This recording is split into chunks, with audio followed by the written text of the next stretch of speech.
The 14 principle of management given by him. 14 principle है मेरे दोस्त। 14 के 14 प्रिंसिपल पे केस स्टडीज आ सकता है, किसी एक पे भी केस स्टडीज आ सकता है। और आपको पता है आप में से 90% लोगों को केस स्टडीज से ही दिक्कत होता है। समझ में आई बात? या आप थॉट करते हो करेक्ट। तो अपन लोग क्या करेंगे ना कि पहले 14 प्रिंसिपल को याद करेंगे, will remember the entire principle 14। उसके बाद डीपली 1 by 1 करेंगे। चूंकि क्या करेगा, केस स्टडीज दे देगा, उस केस स्टडीज में किसी एक प्रिंसिपल का लाइन लिख देगा और फिर आपको बोलेगा कि आप बताइए कि इस केस स्टडीज में कौन से प्रिंसिपल को डिस्कस किया गया है। तो पहले अगर नाम ही नहीं याद है तो पहचान कैसे मिलेगा? नाम से पहचान मिलता है। तो एक काम करते हैं, सबसे पहले हम लोग क्या करेंगे कि 14 प्रिंसिपल का नाम याद करेंगे। और इसके लिए हमने एक कोड बनाया है। क्या कोड बनाया है? ये आप ही के ऊपर है। आपने एनी टाइम क्लास से क्लास लिया एंड आपको आ गए 99% और आपको एडमिशन मिल गया दिल्ली के श्रीराम कॉलेज में। ये रहा श्रीराम कॉलेज के कैंपस में आप, और आपके दादाजी फोन कर रहे हैं कि तुम कितने हैं। तो आप कहोगे दादू आइयो SRCC, मतलब कि SRCC पर। दादू आइयो SRCC। दिल्ली वाले बहुत बोलते हैं ना, आइयो जाइयो करियो। ये पहली बार अपन जब कलकत्ता से आए ना तो मेरे को समझ में नहीं आया आइयो जाइयो करियो। आप करो, क्योंकि हम लोग तो बड़े तहजीब से बोलने वाले हैं। आप करिए, आप बोल दीजिए, आप बोल दो। तो लग रहा था वो कमांड दे रहे हैं, पूछ रहे हैं, बट कोई बात नहीं। अपन दिल्ली का एक दिल वालों की खास बात है और ऐसे चलते हैं। तो आपका एडमिशन श्रीराम कॉलेज में हो गया और आप कह रहे दादू आइयो SRCC। क्या बोलेंगे? दद्दू आइयो SRCC। ये अमिताभ बच्चन वाला दद्दू नहीं है। अरे दद्दू, अरे मेरा दद्दू, अरे मेरा दद्दू आ गया, आ गया दद्दू, आ गया मेरा दद्दू, आ गया मेरा दद्दू, आ गया मेरा दद्दू, आ गया। दद्दू नहीं, दद्दू आइयो SRCC, दद्दू आइयो SRCC। ये 14 प्रिंसिपल है। अब सबसे पहले हम दद्दू पे आ जाते हैं। D, division of the work. D, division of the work. सिर्फ अपन नाम याद करेगा, अभी इसके डिटेल में नहीं जाएगा। उसके डिटेल में हम लोग अलग अलग बाद में जाएगा। एकदम 14 प्रिंसिपल याद करने का है। क्या है? दद्दू आइयो क्या है? SRCC। दद्दू आइयो SRCC, दद्दू आइयो SRCC। Simple. D, division of the work. मेरे साथ बोलिए, D, division of the work. A, authority and responsibility. A, authority and responsibility. A, authority and responsibility. D, discipline. D, discipline. D, discipline. तो DAD हो गया। UU, unity of command, unity of directions. Unity of command, unity of direction. तो पहले हम दद्दू की red मारते हैं, अरे मतलब वर्ड का। तो D बोलो, division of the work. Then A, authority and responsibility. D, discipline. U, unity of command. U, next unity of direction. इसी को 5 को करते हैं। 14 में से 5 निकल गया, बचा कितना? 9। 9 को भी आगे देखेंगे। तो दद्दू, D बोलो, division of the work. D, division of the work. D, division of the work. D, division of the work. A, authority and responsibility. A, authority and responsibility. A, authority and responsibility. A, authority and responsibility. A, authority and responsibility. D, discipline. D, discipline. D, discipline. D, discipline. U, unity of command. U, unity of command. U, unity of the command. U, unity of direction. U, unity of direction. U, unity of direction. अभी अब समझो नहीं, सिर्फ नाम रखो। अब बताओ, दद्दू की रेड लग गई? दद्दू समझ में आ गया? इसको बिल्कुल याद कर लेना, दद्दू। हाँ, अब दद्दू के बाद आइयो 3 करेंगे, मतलब कि 5 यहां कर लिया, 3 अभी करेंगे, सीधा 8। वाह, तो बचेंगे सिर्फ 6। एकदम तोड़ दो, चंक कर दो। यही तो डिवीजन है। डिवाइड करो, रूल करो। 14 को हमने बांट दिया। पहले चंक में 5 याद कर लिया दद्दू, फिर याद कर लिया आइयो। दद्दू आइयो, आइयो कर लिया। आई का मतलब क्या है? इनिशिएटिव। ई का मतलब इक्विटी एंड ई का मतलब एस्पिरिट दी कॉर्प्स। एस्पिरिट। अब चूंकि ये फ्रेंच आदमी थे तो एस्पिरिट दी कॉर्प्स एक फ्रेंच वर्ड है। चूंकि हेनरी फ्योल फ्रेंच थे तो ये फ्रेंच वर्ड है। स्पिरिट दी कॉप्स। इसका मतलब क्या हुए है अपन लोग बात करेंगे बाद में। तो पहला ई क्या है, पहले दे आईओ। पहला आई क्या है, इनिशिएटिव। पहला क्या है, इनिशिएटिव। ई से 2 है, ध्यान से देखिएगा, ई से 2 है, ध्यान से देखिएगा। हमने गलत बोला था कि 8, हमने 9 कर लिया, यानी उसके बाद सिर्फ 5 बजेगा। आई ई ओ, आईओ ई से 2 है, ई से 2 है। So I initiative, I initiative, E equity, E equity, E esprit de corps, E esprit de corps, O order, O order, O order, O order, O order. कितने हो गए, 9। दद्दू से 5, आईईओ से 4। कितने प्रिंसिपल हो गए, 9। हमने क्या किया, हमने डिवीजन कर दी, यानी बांट दिया 14 को। पहला ग्रुप 5 दद्दू, दूसरा ग्रुप आईओ, कितने हो गए 4। 5 और 4 कितने हो गए, 9। 14 में से कितने निकल गए, 9। बच गए कितने, सिर्फ 5। आराम से लिखेंगे।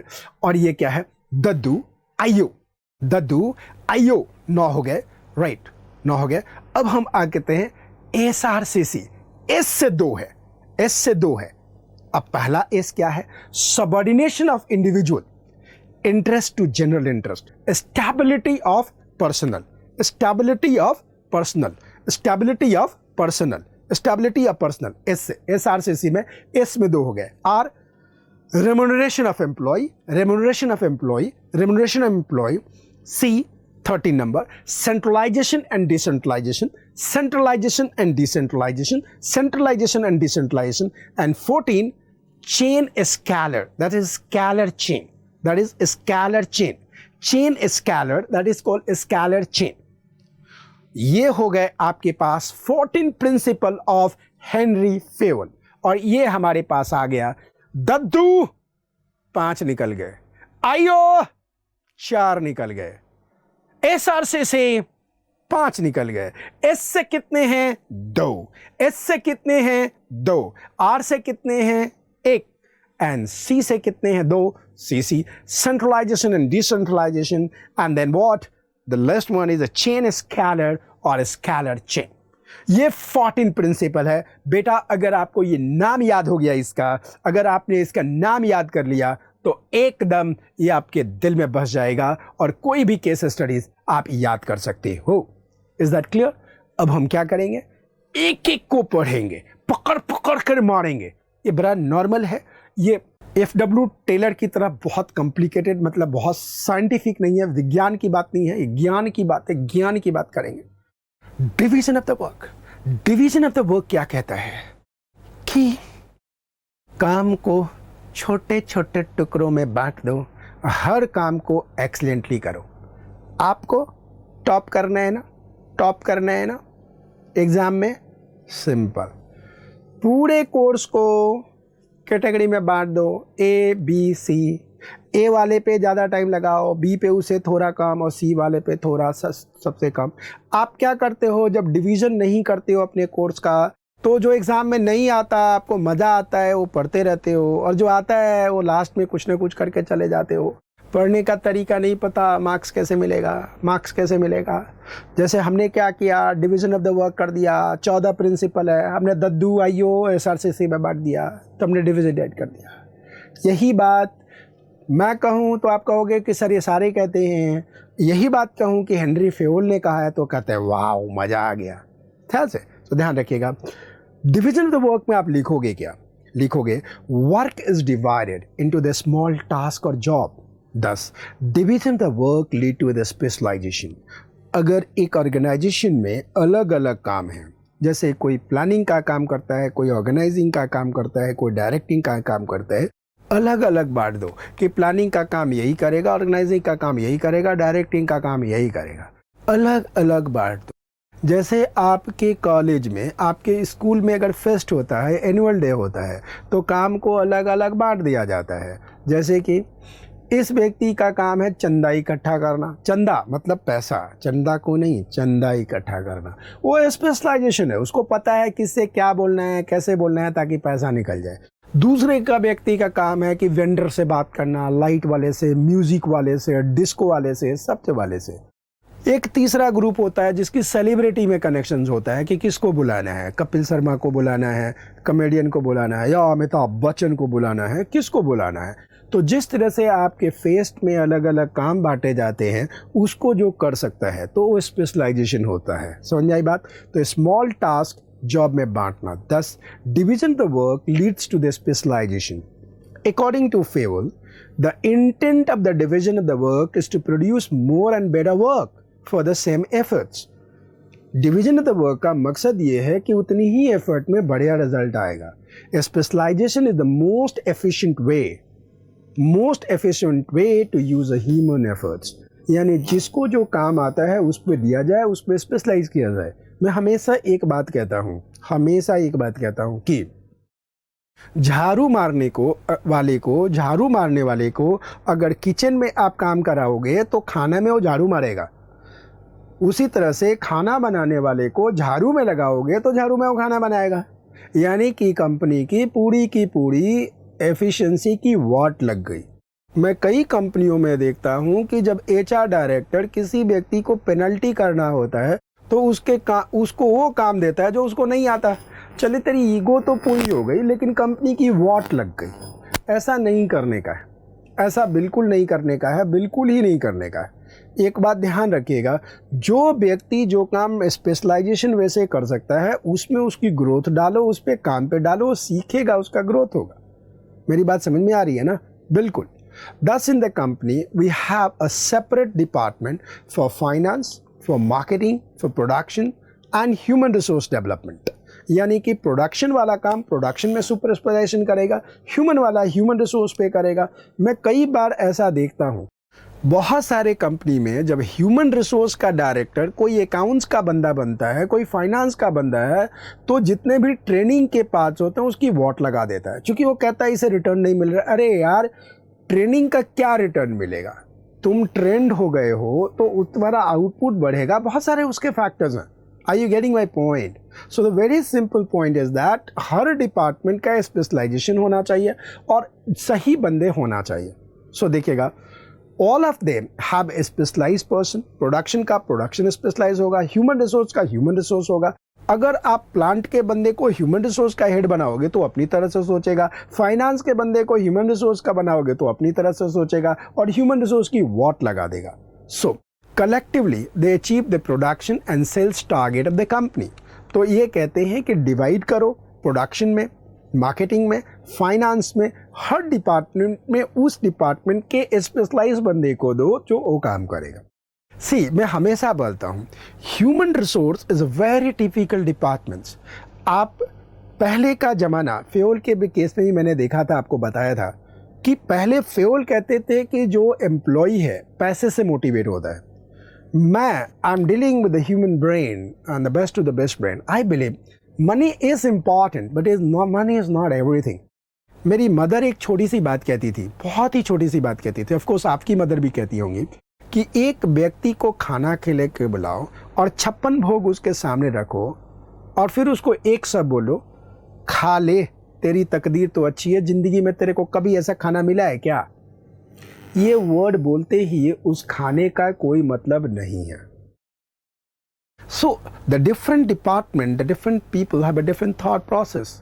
ह्यूमन रिसोर्स डिपार्टमेंट को पता है कि मुझे कैसे काम निकालने हैं। कुछ लोग पैसे से मानते हैं, कुछ लोग पैसे के साथ कुछ और चाहिए, और कुछ लोग ऐसे हैं जिनको पैसे नहीं चाहिए। बोला सर ये अनोखे लोग कैसे हैं? बहुत लोग हैं। I'll tell you, in Calcutta I have seen the Bengalis, they are more hungry for the respect, they're more hungry for what? The designation rather than the increment. That's what exactly we need to understand. So ये देखने हैं। Next, authority and responsibility. ये दूसरा principal है Henry Fayol का। ये दूसरा principal है हेनरी फ्योल का, ऑथोरिटी एंड रिस्पॉन्सिबिलिटी। ध्यान रखिएगा, अंडे और चूजे के चक्कर में मत जाइए कि ऑथोरिटी क्या होता है, रिस्पॉन्सिबिलिटी क्या होता है। ध्यान से समझिएगा। ऑथोरिटी का मतलब पावर होना चाहिए, डायरेक्ट करने का पावर, कहने का पावर, और नहीं करने पे सजा देने का पावर। रिस्पॉन्सिबिलिटी का मतलब क्या होता है कि व्यक्ति अकाउंटेबल होना चाहिए। क्योंकि मेरे पास ऑथोरिटी है तो मेरी रिस्पॉन्सिबिलिटी है कि मैं इसकी यूज ऐसे करूं ताकि कंपनी को फायदा हो। अगर वो ऐसा नहीं करता है तो इसका मतलब वो इररिस्पॉन्सिबल है, उसको ऑथोरिटी यूज करने नहीं आता। तो ऑथोरिटी के साथ रिस्पॉन्सिबिलिटी आनी चाहिए। मैं आपको एक छोटी सी बात बता देता हूं ऑथोरिटी एंड रिस्पॉन्सिबिलिटी का, ठीक है? ध्यान से समझ में आया। अब रिस्पॉन्सिबिलिटी पहले आएगा, ऑथोरिटी पहले आएगा, ये 10 कॉनोशंस है, थॉट प्रोसेसेस है।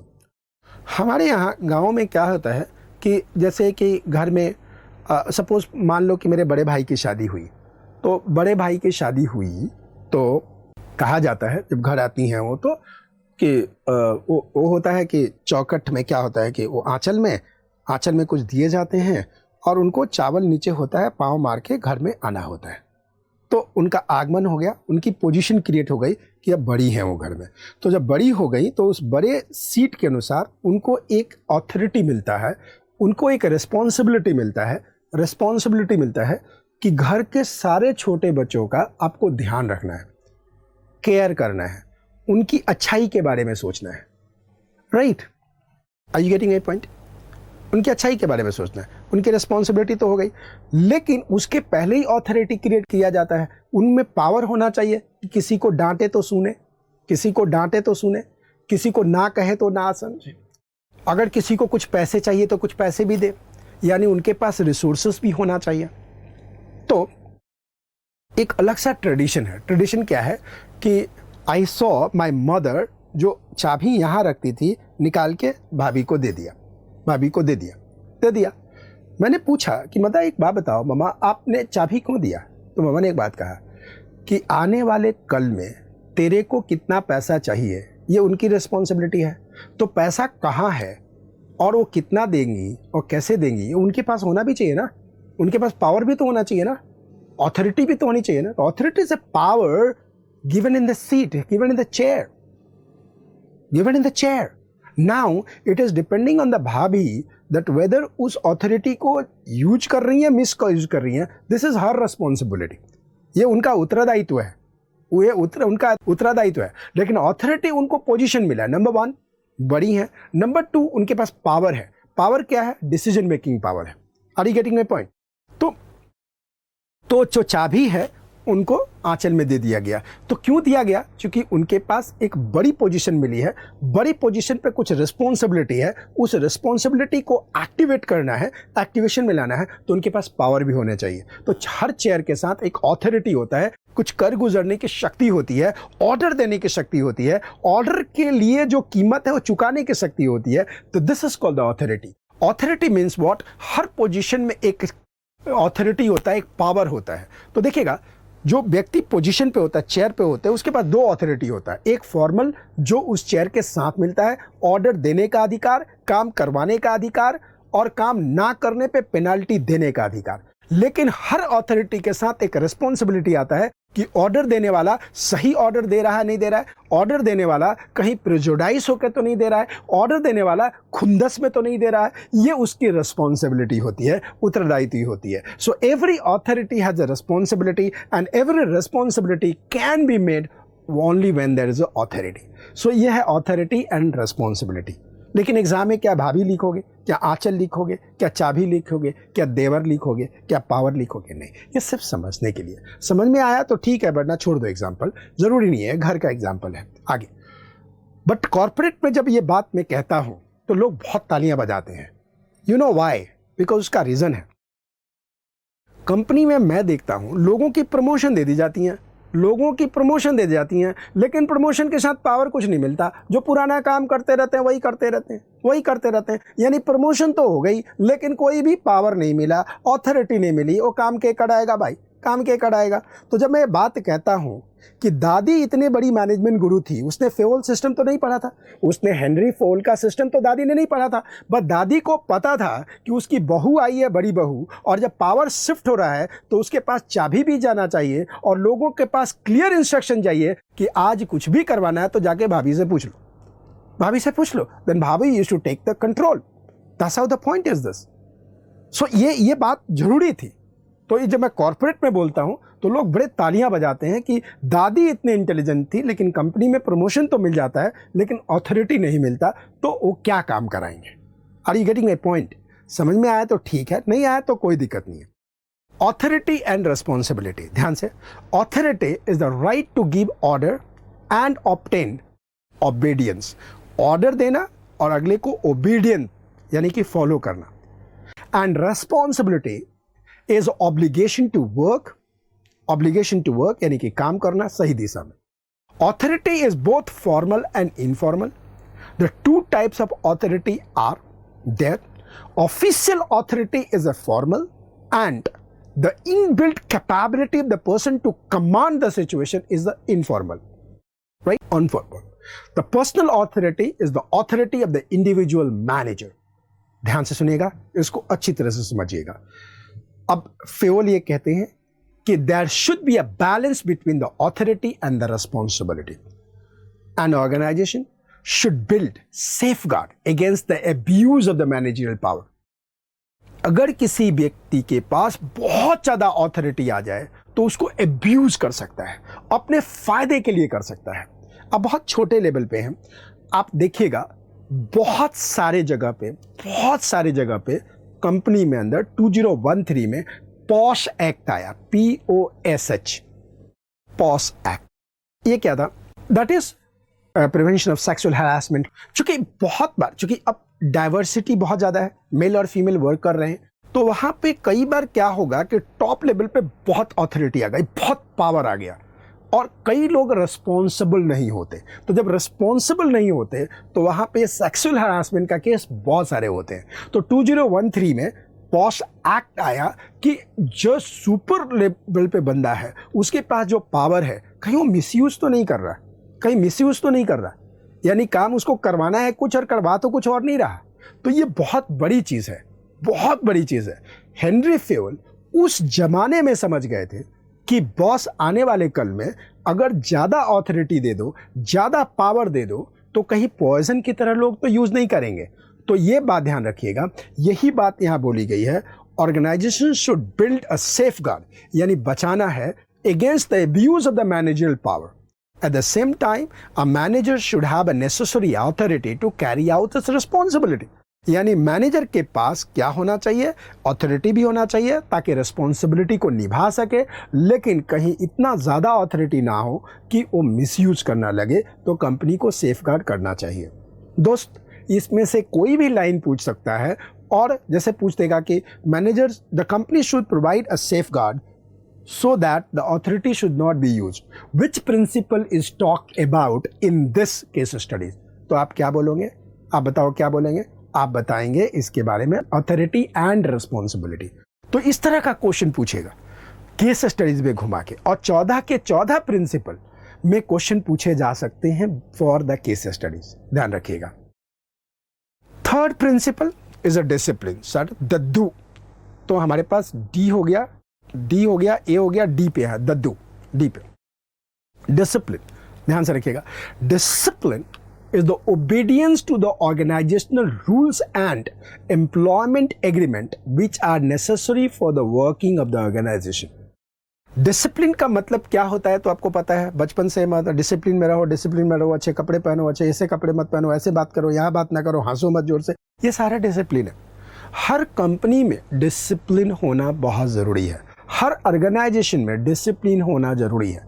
आने का डिसिप्लिन, बैठने का डिसिप्लिन, खाने का डिसिप्लिन। अब कई बार किसी ऑर्गेनाइजेशन में लोग आएंगे, सुबह से आते ही चढ़ना शुरू हो जाएंगे, वो मिठाई लेके आएगा वो सबको देगा, वो स्वीट लेके आएगा सबको देगा, वो उसको लेगा, तो कंपनी में डिसिप्लिन तो नहीं रहा है ना। डिसिप्लिन होना बहुत ज़रूरी है।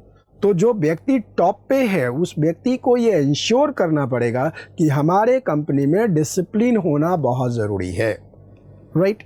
Fayol was very, very clear about this. Fayol discipline requires good superior at all level.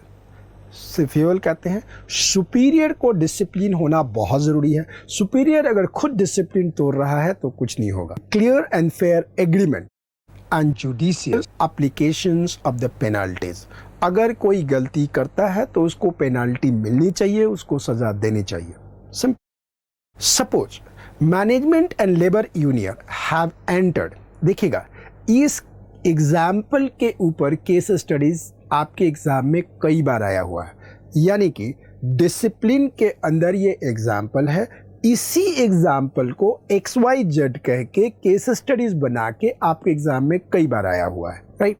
Suppose management and labour union have entered into an agreement whereby the workers have agreed to put in extra hours without any additional payment to revive the company out of the loss.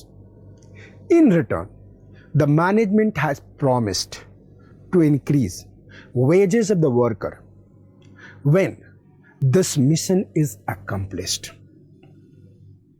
अब देखिए, worker agree कर गया कि मुझे extra our के लिए कुछ पैसा नहीं चाहिए, लेकिन जो कमाओगे मुझे दे दोगे। अगर ये काम करते हुए अगर कोई वर्कर ये कहता है कि मैं तो एक्स्ट्रा काम करता हूँ, उसके लिए पेमेंट नहीं लेता हूँ, क्या उसने डिसिप्लिन का पालन किया या नहीं किया? नहीं।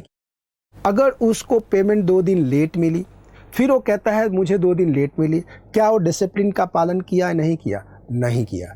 ऐसे वर्कर की आपकी कंपनी में ज़्यादा दिन तक ज़रूरत नहीं है, क्योंकि उसने प्रिंसिपल ऑफ मैनेजमेंट का पालन नहीं किया।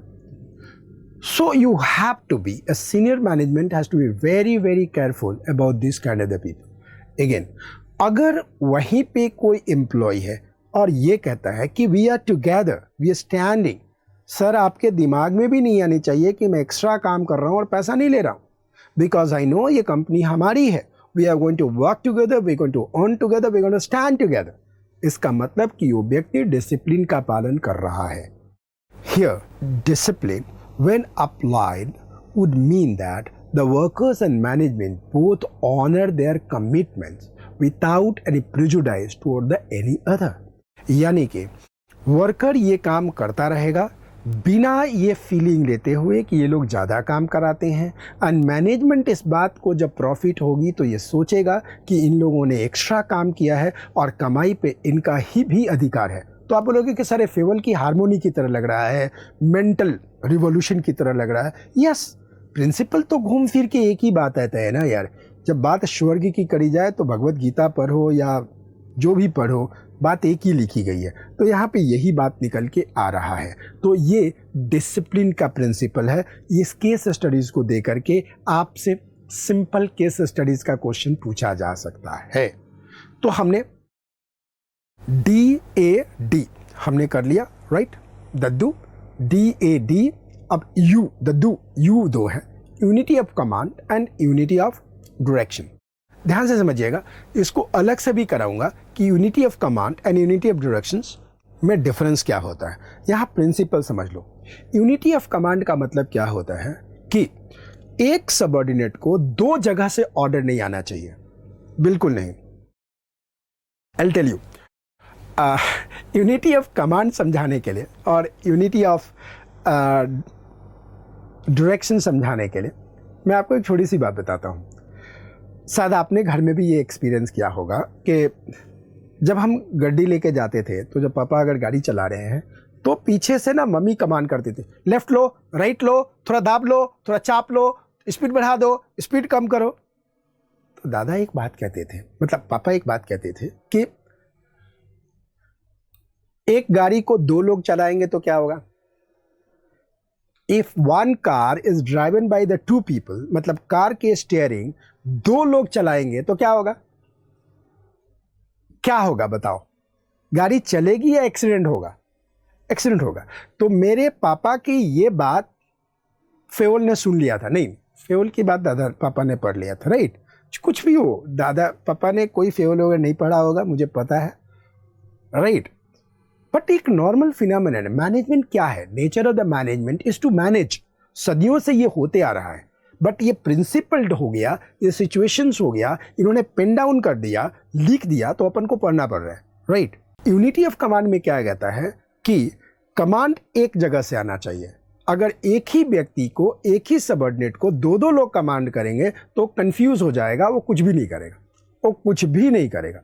Unity of the command, exactly Henry Fayol का कहना बहुत ही क्लियर था कि कभी भी 2 टू सबऑर्डिनेशन क्रिएट नहीं होनी चाहिए। टू सबऑर्डिनेशन का मतलब कि एक ही सबऑर्डिनेट को दो दो बॉस कमांड नहीं देना चाहिए, कमांड एक ही होना चाहिए। Unity of command has to be exactly same. Two people cannot command, double subordination cannot be there. Absolutely clear.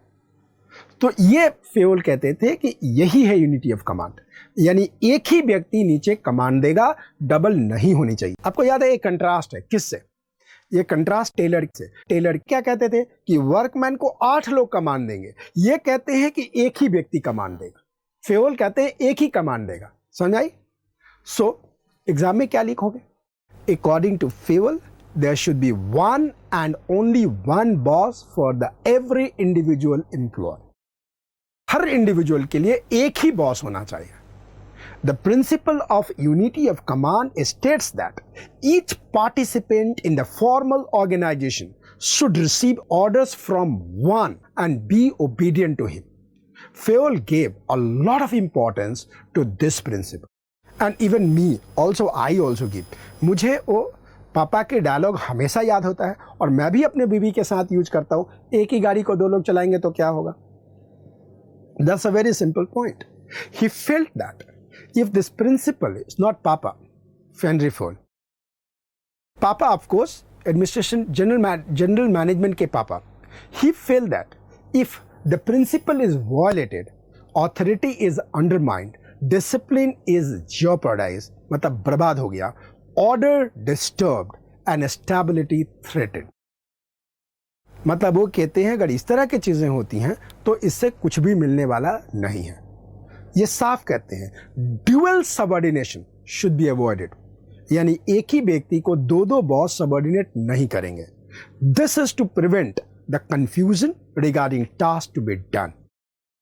फिर वही एग्जाम्पल जो पहले आपको बोला गया, suppose a salesperson is asked to clinch a deal with a buyer and is allowed to give a 10% discount by the marketing manager, but finance department tell his or her not to offer more than 5% discount. Now there is no unity of command and whole system will be jeopardized and nothing will be working out. Right? तो अभी हम दद्दू पे हैं और दद्दू के आखिरी पड़ाव पे यू पे हैं, यूनिटी ऑफ डायरेक्शन। राइट? तो ये आपने डी देख लिया, आपने ए देख लिया, आपने डी देख लिया, आपने एक यू देख लिया। देख रहे हैं ना? 14 में से 4 हमारा हो गया, बट कोई बात नहीं, से 5 होगा। आता है unity of direction. Unity of direction का मतलब क्या है, समझ में आया? यूनिटी ऑफ डायरेक्शन का मतलब ये है कि जितने डिपार्टमेंट के लोग होंगे उनकी दिशा एक होगी, डायरेक्शन एक होगी। यानी कि जितनी पॉलिसी के बारे में डिस्कस करना है पहले कर लो। एक बार जब पॉलिसी डिसाइड हो गया तो उसमें कोई भी व्यक्ति क्वेश्चन नहीं करेगा। मेरी बात समझ में आई? मेरी बात समझ में आई? A very simple, I tell you. ये आप देखना, ये शीप का झुंड है, ये भेड़ है, देख रहे हैं आप? भेड़ एक ही दिशा में जा रहे, इसमें से कोई भी भेड़ इधर नहीं जा रहा, उधर नहीं जा रहा। तो इनमें क्या है? यूनिटी ऑफ डायरेक्शंस है। यूनिटी में डायरेक्शंस है। जो शेफर्ड है वो हर किसी को नहीं बता रहा, वो जो टॉप में भेड़ है लीड कर रहा है उसको बता दिया जिस दिशा में वो भेड़ जा रही है ये सारे वही जा रहे हैं, बिकॉज इन भेड़ियों में यूनिटी ऑफ व्हाट डायरेक्शंस है। इतना ही नहीं, कई बार आपने वीडियो देखा व्हाट्सएप में, बर्ड के डायरेक्शंस होता है। तो बर्ड एक दिशा में जाती है तो सारे चिड़ियाँ उसी दिशा में जाती हैं। इन चिड़ियों का भी बहुत बड़ा समूह है। ये देखिएगा, रशिया से चिड़िया उड़ के राजस्थान में आती हैं, रशिया से चिड़िया उड़ के भरतपुर में आती हैं। इनको कैसे पता होगा कि भरतपुर में ऐसा जगह है? 2-3 महीने रहती हैं, मस्ती करती हैं, फिर चली जाती हैं। बड़ा थिंग्स, इनको प्लेन की ज़रूरत नहीं है, चीज़ों की ज़रूरत, बट प्लान करते हैं बीच में कहाँ रुकना है, कितना रुकना है, कैसे दिन रुकना है, पूरा टूर कैसे होगा, इतने दूर का टूर है, और चल के आती हैं, हवाई जहाज में नहीं आती, गाड़ी में नहीं आती। तो उनमें भी यूनिटी ऑफ डायरेक्शन होता है, यूनिटी ऑफ कमांड होता है। एक ही व्यक्ति कमांड करता है और एक ही जिस दिशा में कमांड करता है, जो कमांड दिखा दिए, चिड़िया उसी में उड़ के जाती हैं, उसी में उड़ के जाती हैं। आप देख रहे हैं इस चिड़िया को उड़ते हुए, आप देख रहे हैं इनमें यूनिटी ऑफ डायरेक्शंस है। तो देखिए, जब यूनिटी ऑफ कमांड होगा तो यूनिटी ऑफ डायरेक्शन होगा। अब मैं मैनेजमेंट के चिड़िया और भेड़ बहुत सारे हो गए, मैं आपको कॉर्पोरेट में बताता हूँ। ये एग्जाम्पल पहले भी दे चुका हूँ। ये बोट है, इस बोट में टॉप लेवल आप पढ़ चुके हैं। ओके, आगे की तरफ पतवार मार रहा है। फंक्शनल लेवल यानी कि ग्राउंड लेवल वाला जो नीचे वाला व्यक्ति है वो उल्टा दिशा में मार रहा है। अब जो बीच में बैठा है आधा इधर आधा इधर। अब बताओ, क्या इस बोट में जो लोग बैठे हैं एक ही कंपनी के एम्प्लॉय हैं? क्या यूनिटी ऑफ डायरेक्शन है? नहीं है। यूनिटी ऑफ डायरेक्शन कब होगा? जब सारे लोग एक ही दिशा में पतवार मारेंगे और ये पानी एकदम तेज निकलेगी। सो फेयोल कहते हैं कि यूनिटी ऑफ डायरेक्शन होना बहुत ज़रूरी है। एक बार डिसीजन ले गया तो सभी लोगों को उसी दिशा में जाना बहुत ज़रूरी है। This is called the unity of direction. ठीक है, अब फेयोल के शब्दों में क्या है, ध्यान से देखिएगा।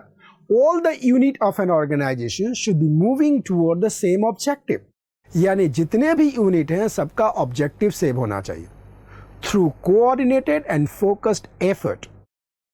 ठीक है, each group of activities having the same objective must have one head and one plan. अब ध्यान से देखिएगा, एक line one head one plan डाल दिया, वन हेड वन प्लान। अब इसके ऊपर केस स्टडीज पूछ लिया, तो जैसे ही one head and one plan word आ गया, one head and one plan आ गया, मतलब यूनिटी ऑफ डायरेक्शन का ये क्वेश्चन है। केस स्टडीज बता देगा, केस स्टडीज बना देगा, उसमें one head and one plan बोल देगा। अगर केस स्टडीज में one head and one plan लिखा गया है तो इसका मतलब सिंपल ये निकल के आया कि वो यूनिटी ऑफ डायरेक्शन का केस स्टडीज है, प्रिंसिपल है। This ensure unity of action and coordination. It is based on the one head and one plan. तो अब मुझे समझ में आ गया, आपको समझ में आ गया कि यूनिटी ऑफ कमांड क्या है एंड यूनिटी ऑफ डायरेक्शन क्या है, राइट? यूनिटी ऑफ कमांड होगा तो यूनिटी ऑफ डायरेक्शन भी होगा। ओके, तो हमने दद्दू को कर दिया, मतलब दद्दू की बैंड बज गई, मतलब दद्दू का काम हो गया, राइट? मतलब हमने कितने प्रिंसिपल कर लिए बेटा? कितने प्रिंसिपल कर लिए? 5। अब एक ही झटके करेंगे 4। आईओ, आईओ, ई से 2 है, ध्यान रखिएगा। आई के क्या है? इनिशिएटिव। इनिशिएटिव क्या है? ध्यान से देखिएगा, इनिशिएटिव क्या है? इनिशिएटिव ये है कि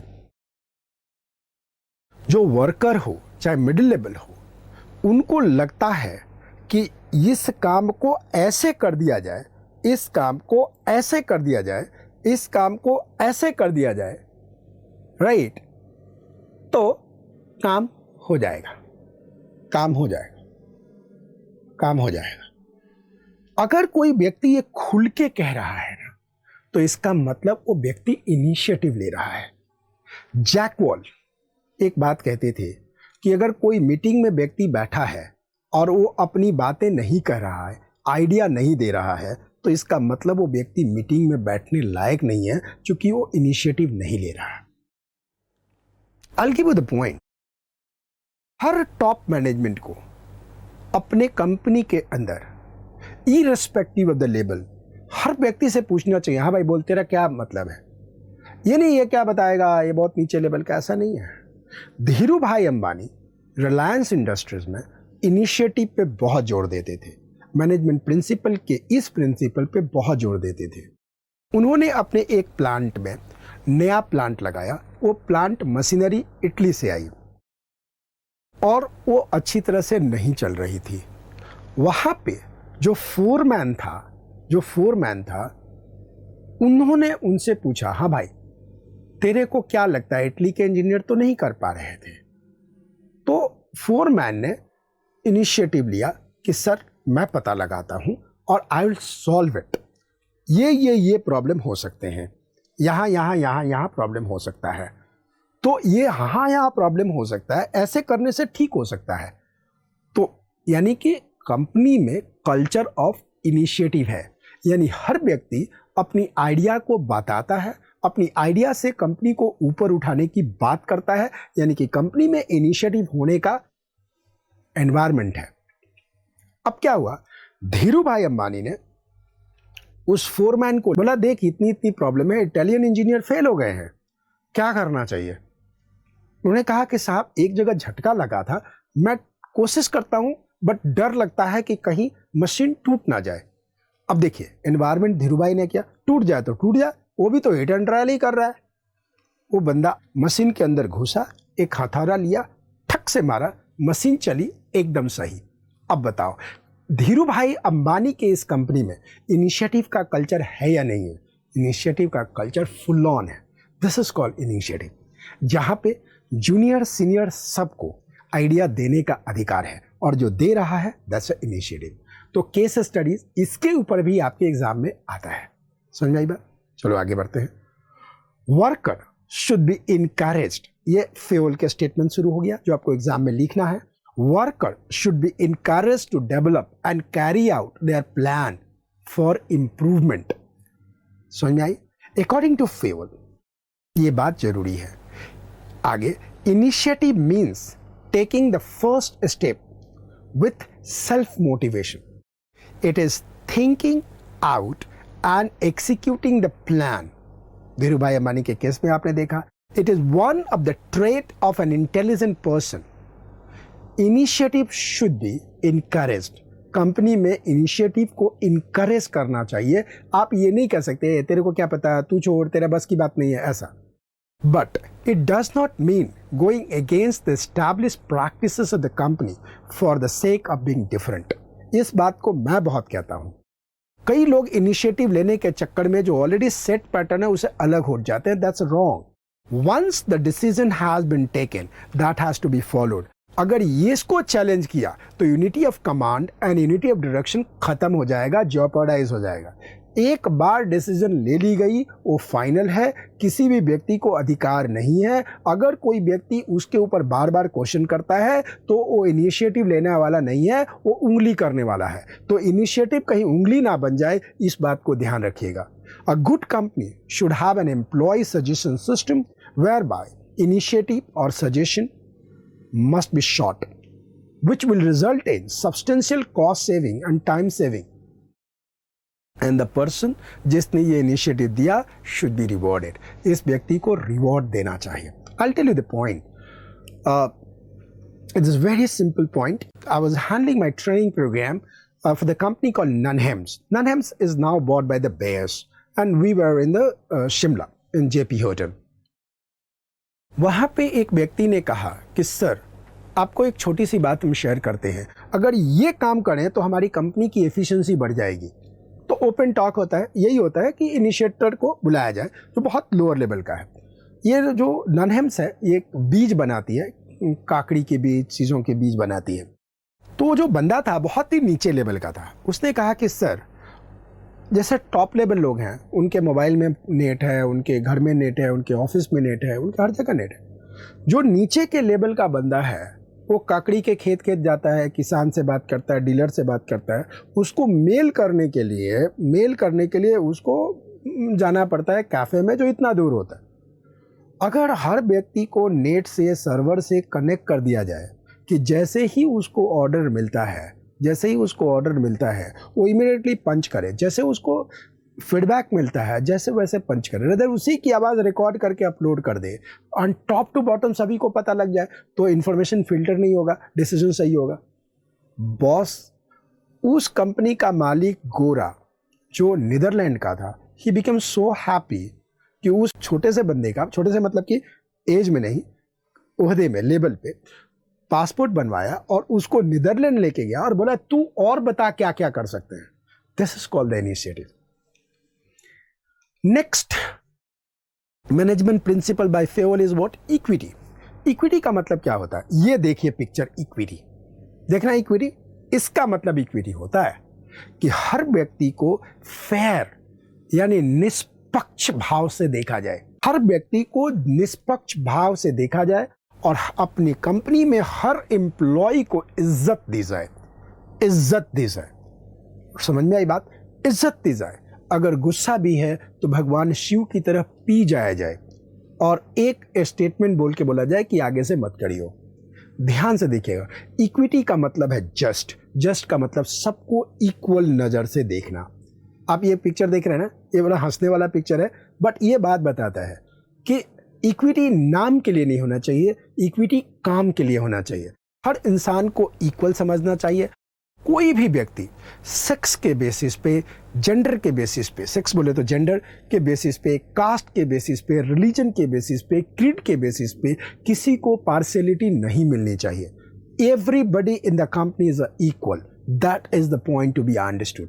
जो भी कंपनी में आ गया है, हो सकता है आपके रिजर्वेशन हो, लेकिन कंपनी में आ गया है तो इसका मतलब ये है कि हर व्यक्ति को इक्वल ट्रीटमेंट मिलना चाहिए, इक्वल बढ़ने का मौका मिलना चाहिए, अपनी बात को कहने का मौका मिलना चाहिए, कंपनी के विजन को देखने का मौका मिलना चाहिए, कोई डिस्क्रिमिनेशन नहीं होना चाहिए, चाहे वो जात पे हो, चाहे पात पे हो, चाहे रिलीजन पे हो, चाहे धर्म पे हो, चाहे सेक्स पे हो, यह बिल्कुल नहीं होना चाहिए। That's a point. Work is everything. तभी अपने गाँव में आपको पता है ना, बड़े छोटे छोटे शब्द लिखे रहते हैं जो बहुत मायने हैं, दीवारों पे लिखते हैं। जब मिट्टी के जब घर होते थे तो पोताई होती थी तो उस पे लिखते थे वर्क इज वर्शिप। तो कई बार गांव के हमारे बच्चे होते हैं, अंग्रेजी नहीं आती, तो लिखे हैं वर्क इज वर्कशिप, बट उनका मतलब होता है वर्क इज वर्शिप, मतलब काम ही पूजा है। तो यानी कि काम ही बोलना चाहिए, इसके अलावा कुछ नहीं होना चाहिए।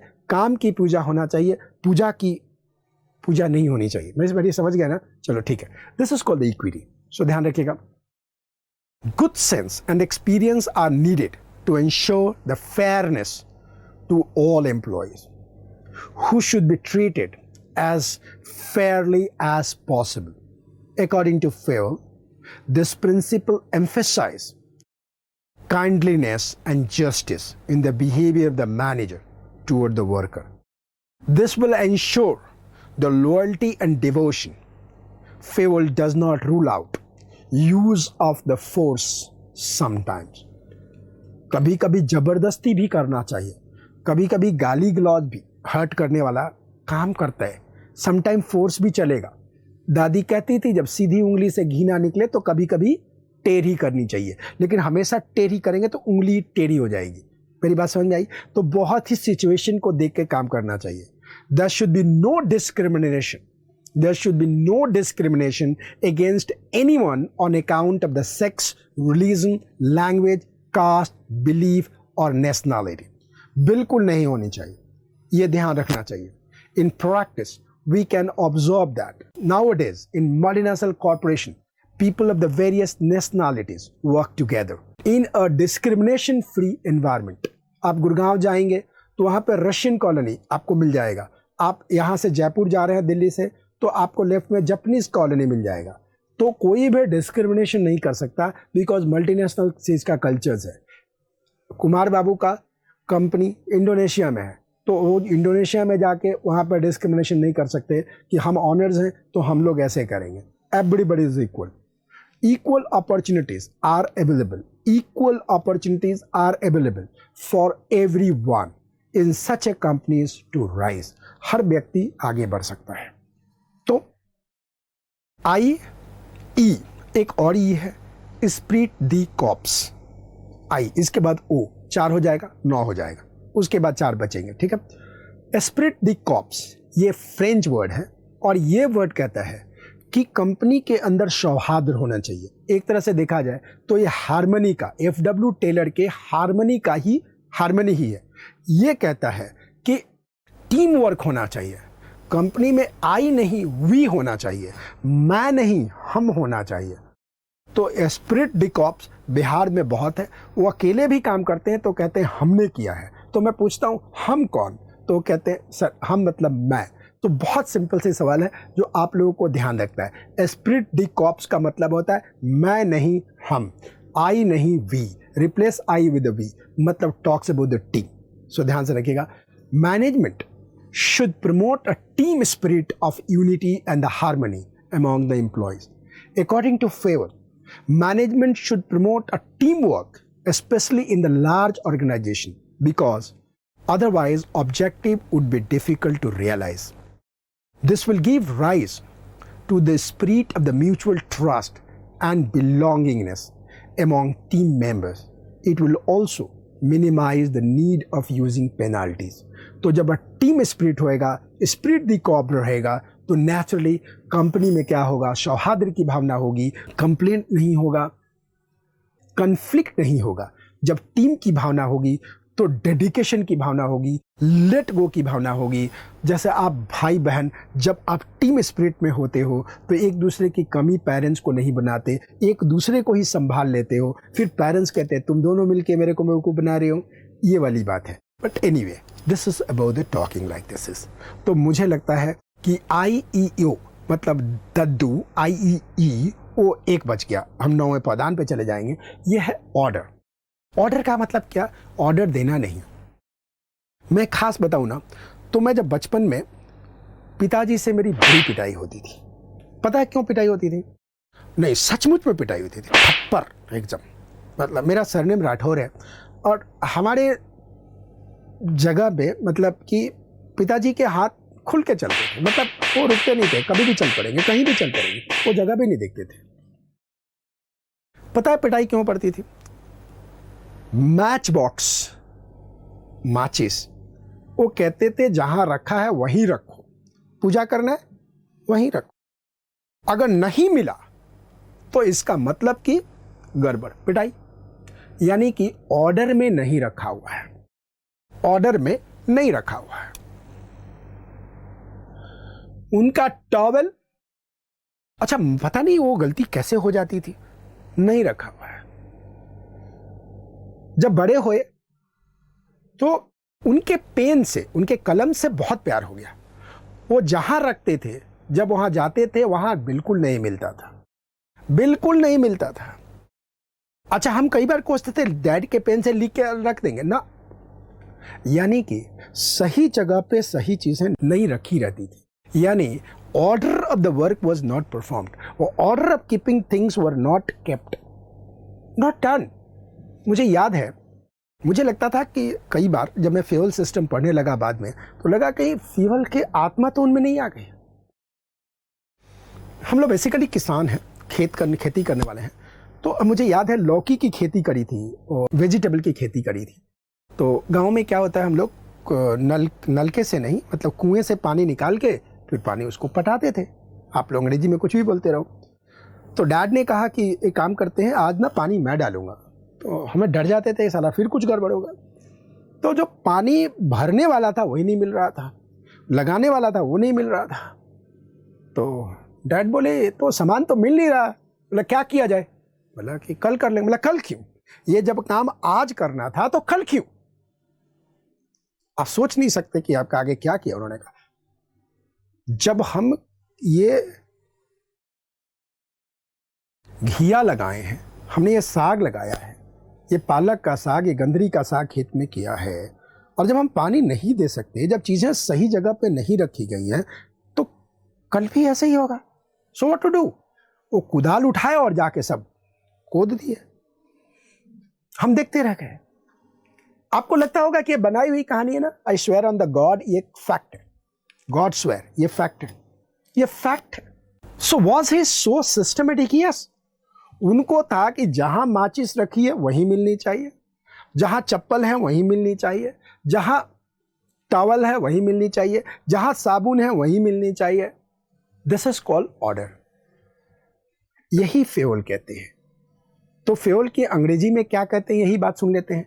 According to Fayol, people and materials दोनों must be in a suitable place at an appropriate time for the maximum of efficiency. Dad को खेत में जाना था, नहीं मिला, एफिशिएंसी नहीं मिला। तो देखिएगा, people and material must be in a suitable place at an appropriate time for the maximum efficiency.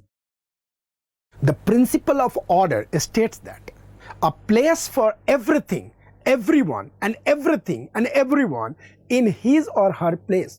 हर चीज, हर लोग अपने अपने जगह पे होना चाहिए। Essentially it means orderliness. यही orderliness है, क्रमबद्ध, सही चीज सही जगह पे, फिक्स जगह पे होना चाहिए।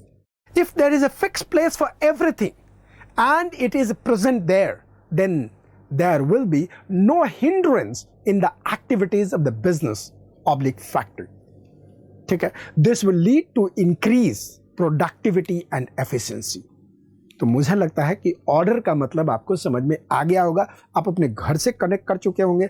आपके घर में आप लोगों में से किसी की पिटाई हुई होगी, इसके लिए पता नहीं, पिटाई नहीं हुई तो डांट तो जरूर किया होगा। हम लोग अनलकी थे। पहले क्या था ना साहब, बच्चे बड़े सारे होते थे, तो बच्चे बड़े सारे होते थे कि सप्लाई बहुत ज़्यादा होता था, तो दे धमाधम। अब क्या होता है ना, बच्चे कम हैं, यानी कि सप्लाई कम है, तो पिटाई उटाई कम पड़ती है। कोई बात नहीं, चलेगा। अब आ गए हम, 9 खत्म हो गया। अब हम आते हैं एसआरसीसी में। वाओ, एस से 2 है, subordination of individual interest to the general interest. इसका मतलब क्या है? कंपनी में अलग अलग तरह के लोग हैं, अलग अलग बैकग्राउंड है, अलग अलग उनका इंटरेस्ट है। तो मैनेजमेंट का क्या काम है? सभी के इंटरेस्ट को कंपनी के इंटरेस्ट के प्रति डायरेक्शन दे देना, मतलब यूनिटी ऑफ डायरेक्शन दिखा देना। उनके पर्सनल इंटरेस्ट को मिनिमाइज करके कंपनी के इंटरेस्ट को मैक्सिमाइज करके यूनि डायरेक्शन बना देना। अगर आपके कंपनी में कोई व्यक्ति अपना इंटरेस्ट कंपनी के इंटरेस्ट से ऊपर रखता है तो उस व्यक्ति को हटा देना चाहिए। Subordination of individual interest to general interest, ये बहुत बड़ी पॉइंट है, बहुत छोटी पॉइंट नहीं है, बहुत छोटी पॉइंट है नहीं है, ये बहुत बड़ी पॉइंट है। Subordination of individual interest to the general interest. अगर ये रिवर्स हो गया ना तो कंपनी को डुबा देगा। मेरी एक कंपनी है, मेरी कंपनी मतलब I am a consultant to the company and the company was in a particular place, say Goa.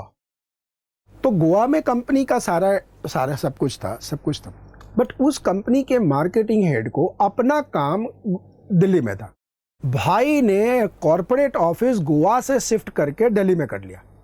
अब बताओ, उसके पर्सनल बेनिफिट के लिए। The whole system got changed, the hierarchy got changed, reporting changed, the structure got changed, the place got changed. And that was a bullshit decision. And only because the top management could not say this at that time. The chairman could not say that. अब बताओ ये सही था या गलत था? गलत था। आज के दिन में फिर से 5 साल के बाद यही हुआ है कि दिल्ली से शिफ्ट होकर के वो हेड ऑफिस बैंगलोर गया। क्यों गया? I know, but of course Bangalore इसलिए गया बिकॉज बैंगलोर में उस कंपनी ने दूसरी कंपनी को खरीदा। तो ओके, ठीक है, स्ट्रैटेजिकली करेक्ट। सो ध्यान रखिएगा, इस बार कंपनी का स्ट्रेंथ देकर किया गया, इंडिविजुअल का इंटरेस्ट देकर नहीं दिया गया।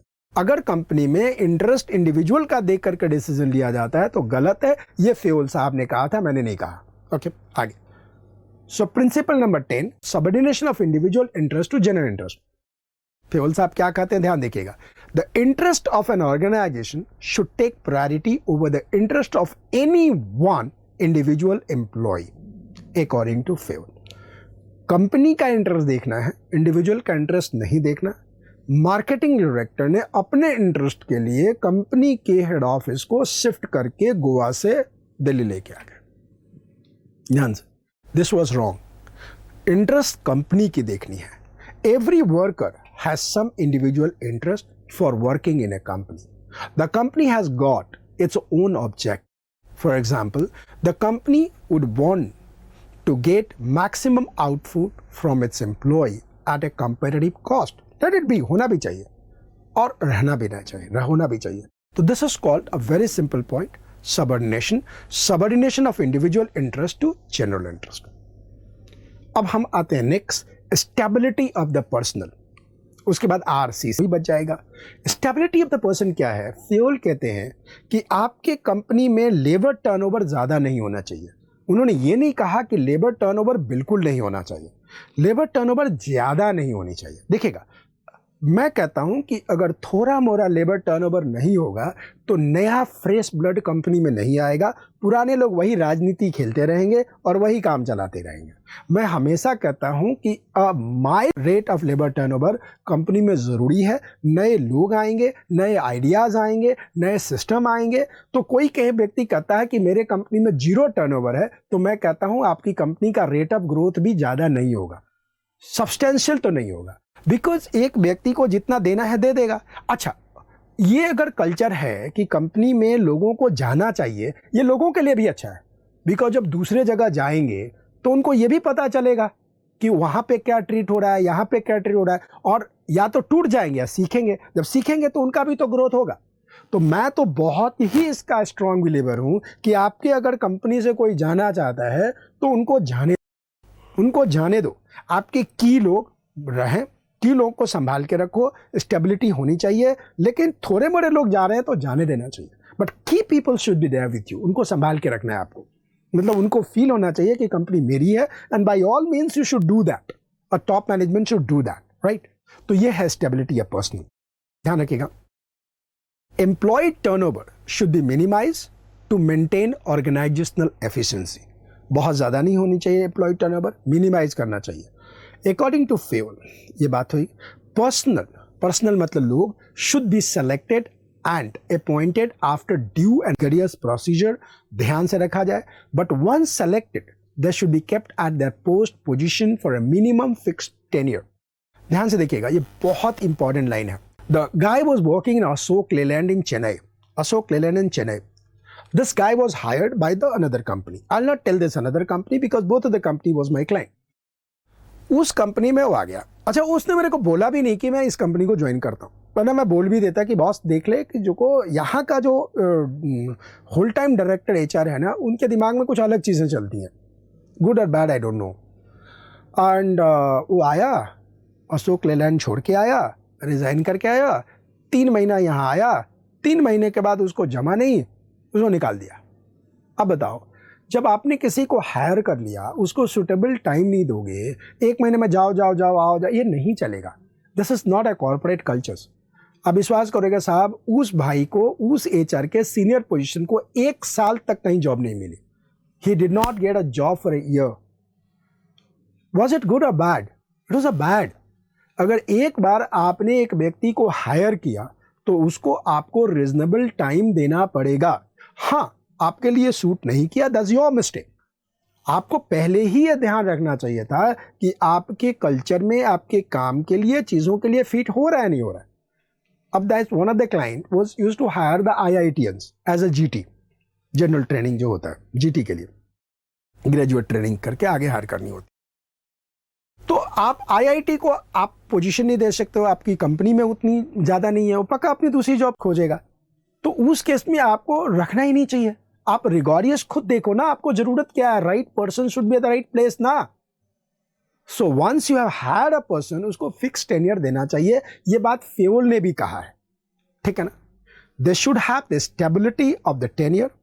दे should be given the reasonable time to show the result. Any adhocism, मतलब आओ निकालो छोटा, in this regard will create instability. आपकी कंपनी में इनस्टेबिलिटी, यहाँ तो ऐसे ही हायर करते रखते हैं. इनसिक्योरिटी, लोगों में इनसिक्योरिटी होगा अमॉन्ग द एम्प्लॉयज. देखिएगा, मैं हमेशा एक बात कहता हूँ, being myself working on the top level, हर लोग आपको पूजा नहीं करेंगे, आपको गाली भी देंगे जब आपस में बैठेंगे. तो we don't bother, don't care about that, because you are not a god. Even the people speak against Rama, people speaks about Shiva, people speaks about, जिसका काम हो जाए आप उसके लिए महान हो, जिसका नहीं हुआ वो गाली देगा. Doesn't make any difference, don't listen to that. But the fact is, ये आपका धर्म है कि आपको नहीं करना किसी की करियर को ऐसे बर्बाद. I know one of the female, she left Maruti and join one other company. Maruti में 20 साल तक काम किया और दूसरी कंपनी को ज्वाइन किया. 2 महीने में उसके चेयरमैन ने निकाल दिया. Spoil the whole career, screwed out, screwed out. That's not good. Fayol यही बात कहता है कि तुम पहले रिगोरियसली चेक कर लो, ड्यू डिलिजेंसी कर लो कि the person is suitable for your company और नॉट. अगर वो व्यक्ति सुटेबल नहीं है तो यू शुड किक आउट. अगर सुटेबल नहीं है तो right and that kick out, there is no problem. Don't hire the person, don't consider the CV as well. But एक बार हायर किया तो आपको रिजनेबल टाइम देना पड़ेगा, ट्रेनिंग देना पड़ेगा, उसको अपलिफ्ट करना पड़ेगा. They would tend to leave the organisation. Recruitment, selection and the training cost will be very high, because हर बार आपको रिक्रूटमेंट में पैसा लगा रहे हो, आप सिलेक्शन में पैसा लगा रहे हो, आप इसमें पैसा. So stability in the tenure of the personal is good for the business.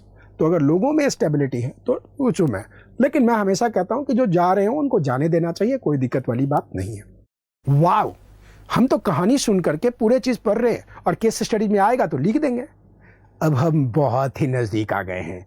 ये है हमारे पास principle number 12, remuneration of the employee. ध्यान से देखिएगा, कंपनी के मैनेजमेंट को अपने एम्प्लॉय को रेम्यूनरेशन जस्टिफाइबल और फेयर देना चाहिए, लेकिन एम्प्लॉय को भी कंपनी की औकात को समझना चाहिए. ये सच है. और कंपनी को भी अपनी औकात से बढ़ के ज़्यादा सैलरी देने पे कंपनी की खटिया खड़ी हो जाएगी. इस बात को ध्यान रखना चाहिए. I'll tell you, there's a big company, I'll tell you, he is spoiled only because the salary range was too high. और मैं तो हमेशा ये काम करता हूं कि लोगों की लॉयल्टी और एफिशिएंसी पैसे से नहीं खरीदी जा सकती है. आप रेम्यूनरेशन दो एम्प्लॉय को, एक जस्टिफाइबल दो, एक सही दो, राइट, लेकिन अपनी औकात देख के देख लो. और एम्प्लॉय को भी कंपनी की हैसियत देख के बात करनी चाहिए। हर 3 महीने में इंक्रीमेंट दो नहीं चलेगा। That's a very simple point. So loud and clear instruction होना चाहिए कि हम तेरे को भैया सैलरी देंगे, लेकिन तेरे काम की सैलरी देंगे, तेरे चेहरे की सैलरी नहीं देंगे। तो टाइम इतना लगा दिया इसलिए नहीं देंगे। कई बोलते हैं 1 साल हो गए जी मेरी इंक्रीमेंट नहीं हुई है, 2 साल हो गया जी मेरी इंक्रीमेंट नहीं हो गई, 3 साल हो गया जी देखो यहीं पढ़ा हूँ, इतने पैसे में पढ़ा हूँ। भाई निकल ले तू, तेरे को जहाँ अगला मिलता है तो ले ले। तो ये जो विचार है ये टॉप लेवल के पास भी होना चाहिए कि सैलरी सही होना चाहिए, और बॉटम लेवल यानी कि एम्प्लॉय को भी होना चाहिए कि भाई मैं अनडिजायरेबल ना मांग और फ्यूचर देखते हुए आगे बढ़कर। So both has to understand each other. अब देखो फ्यूल क्या कहते हैं, देखो the overall pay and compensation should be fair, निष्पक्ष होना चाहिए to both employees in the organisation. The employees should be paid fair wages which should give them at least reasonable standard of the living. At the same time, it should be within the paying capacity of the company. In other words, remuneration should be just and equitable. Just मतलब न्याय, and equitable मतलब बराबर. This will ensure congenial मतलब साफ atmosphere and good relation between the workers and management. Case studies आ सकता है, ध्यान रखिएगा। हम 14वें पैदान से एक कदम पीछे हैं। Centralisation and decentralisation. सेंट्रलाइजेशन का मतलब क्या होता है, जैसे ये टॉप लेवल है, मिडिल लेवल है एंड बॉटम लेवल है। टॉप लेवल के पास सारा पावर है, ऑथोरिटी है, तो this is called centralised power. Top level ने सभी जगह बांट दिया, that's called the decentralised power. ध्यान से देखिएगा, पावर सेंट्रलाइज भी होना चाहिए, डिसेंट्रलाइज भी होना चाहिए। और अगर पावर डिसेंट्रलाइज हुआ और काम नहीं हो रहा है तो टॉप लेवल को उसको खत्म कर देना चाहिए और सारे पावर को टॉप लेवल पे फिर से लेके आना चाहिए। एक बार डिसेंट्रलाइज हो गया तो हमेशा डिसेंट्रलाइज होगा, ऐसा कहीं लिखा नहीं गया है। मैनेजमेंट कहता है what work for you let us accept, what doesn't work for you let us cancel. आप एक बार पॉलिसी बना लिए तो आप आगे नहीं बढ़े। भगवान कृष्ण कहते हैं ना, मैं तो मेरा दूसरा नाम रणछोड़ भी है, मैं वचन में नहीं बढ़ा हूं। एक बार मजाक के मूड में कृष्ण कहते हैं कि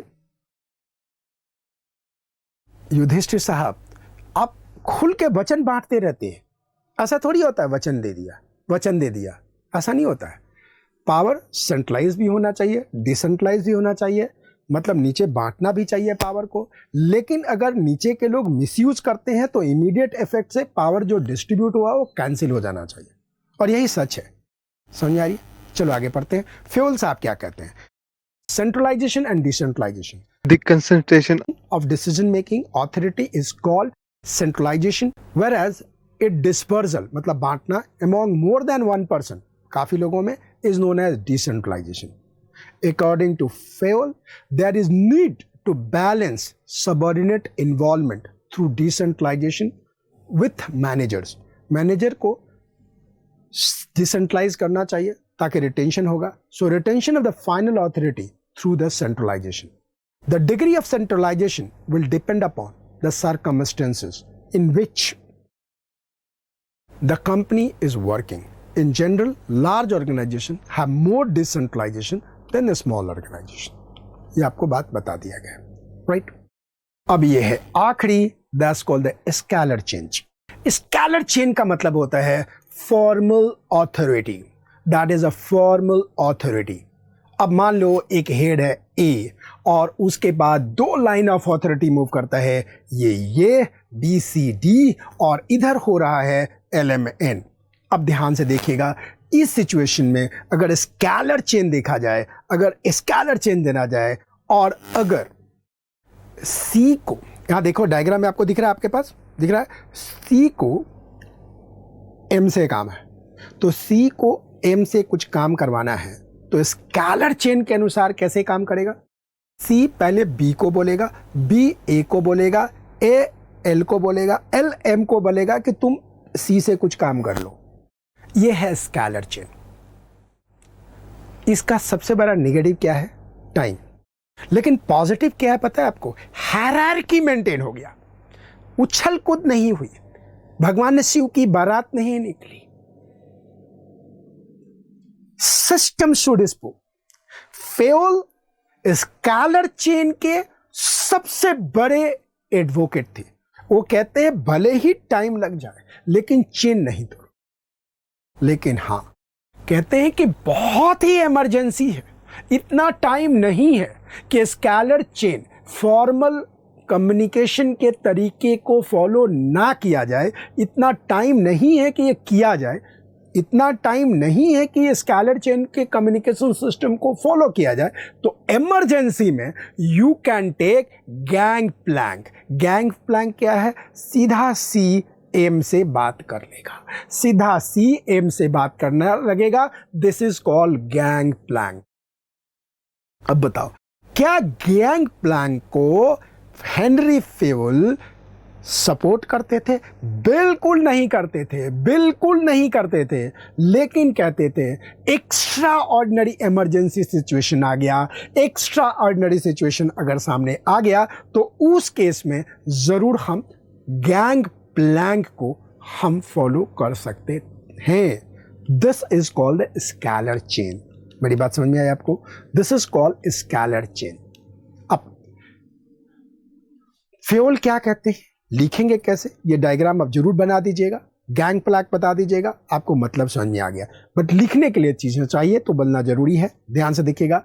N organisation consist of the superior and subordinate, the formal line of authority from the highest to the lowest rank are known as a scalar change. This is called the formal line of authority. Formal line of authority. According to Fayol, organizations should have a chain of authority and communication that run from the top to bottom and should be followed by the managers and the subordinate. यह top to bottom move करना चाहिए, अगर ऊपर आ रहा है तो systematic तरीका से जाना चाहिए। Let us consider the situation where there is a head A who has two lines of authority under him. One line consists of the B, C, D and another line authority of A is LMN. If C has to communicate with M, C has to communicate with the M who is at the same level of authority, then C has to traverse the route to what? B, A, then L, and then M, right? This is due to the principle of a scalar chain being followed in this situation. According to Fayol, this chain should not be violated in the normal course of formal communication. However, if there is an emergency, then C can directly talk to the M through the gang plank, as shown in the diagram. This is a shorter route and has been provided so that communication is not delayed.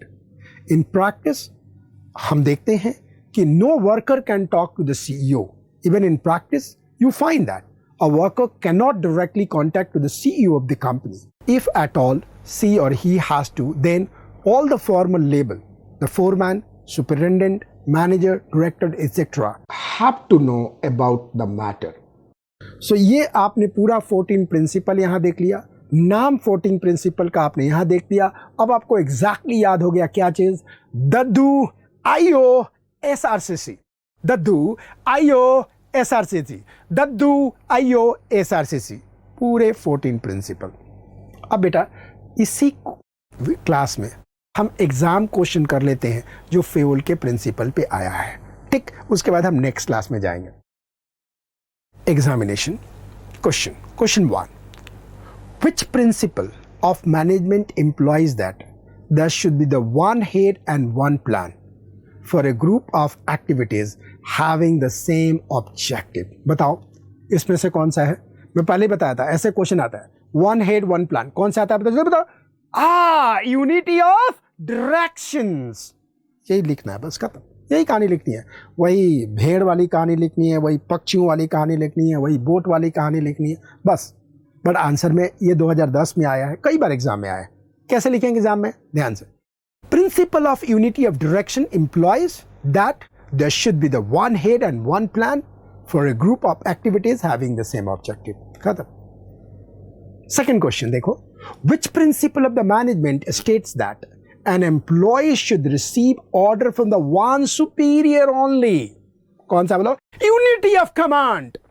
बस answer खत्म। Answer, unity of command state that employee should receive the order from the one superior only. है ना मजेदार? बेटा principal पता है ना, तो अपन कोई भी केस स्टडी लिख सकते हैं, कोई दिक्कत वाला बात नहीं है, ठीक है ना? Do you agree with me और नॉट? बोलो हाँ। Question number 3, what does the principle of initiative indicate? Initiative indicate का मतलब क्या है? कि अपनी इनपुट देना है कंपनी के भले के लिए। Principal of initiative indicate that the management should encourage the workers to think, make and execute plan within the prescribed limit authority and give idea.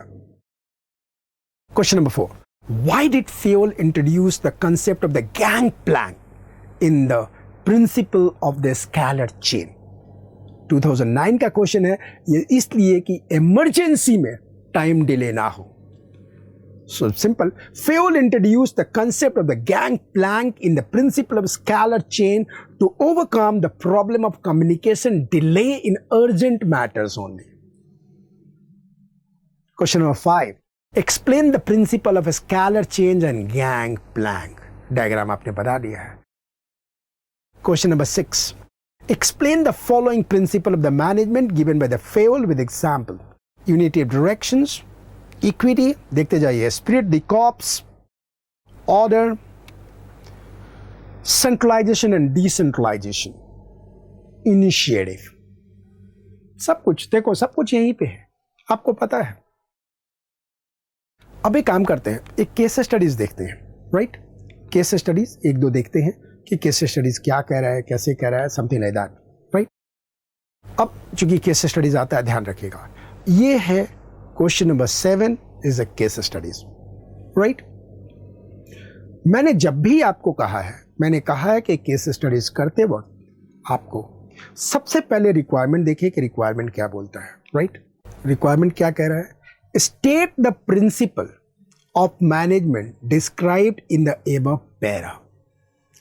State the principle of management described in the above para, यानी कि ये जो 14 principle है उसमें से कोई एक इसमें लिखा है, आपको ये ढूंढना है, बस यही केस स्टडीज।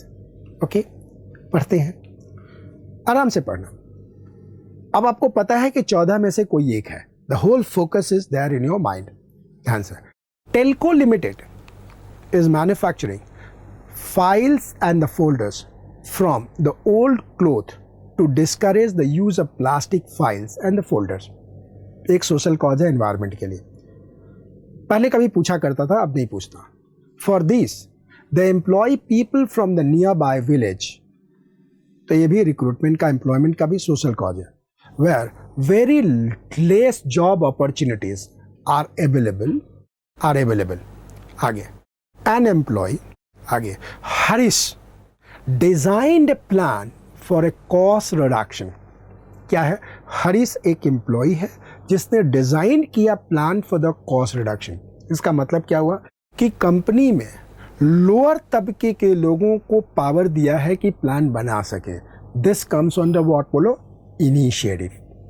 यानी कि कंपनी के भले के लिए लोअर तबके के लोग प्लान बना सके, इसका मतलब प्रिंसिपल ऑफ इनिशिएटिव कंपनी में हो रहा है, यानी प्रिंसिपल, हमें आंसर मिल गया। But it was not welcome by the production manager, production manager ने नहीं किया।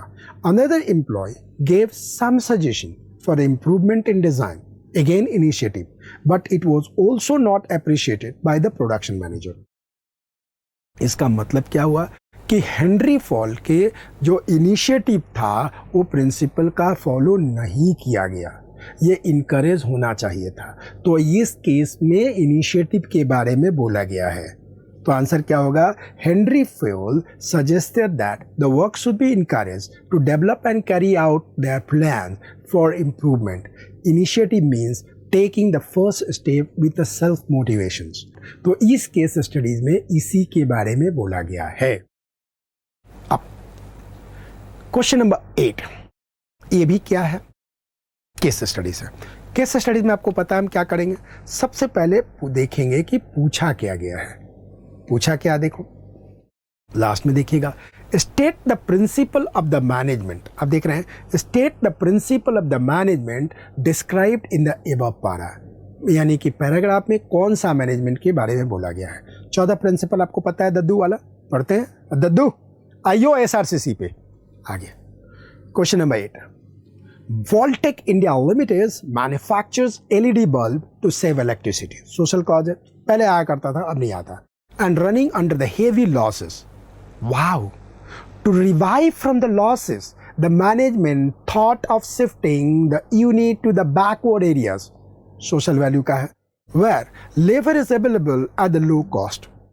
The management also asked the worker to work overtime without any additional payment. Wow! Discipline. किसका बात करता है? मैनेजमेंट वर्कर से कहता है भैया बिना ओवरटाइम का काम करो, जब कमाएंगे तो हम तुम्हें दे देंगे। यानी कि कौन सा प्रिंसिपल हुआ? That's a discipline. तो आ गया workers after achieving the mission. यहाँ discipline is the obedience of the organization. Discipline. आगे देखिएगा. Within a short period of the company started earning profit, and because of both the management and the workers honored their commitment. State the principle of the management described in the para to the principle of discipline. बस इसी के बारे में आपको लिख के आगे बढ़ जाना है। तो ये किसी पे भी हो सकता है। तो मुझे लगता है कि फ्यूल का प्रिंसिपल पूरे 14 के 14 आपके आ गए। ये पॉइंट आपके सामने है, दद्दू IO SRCC. Thank you very much, God bless you दिल से।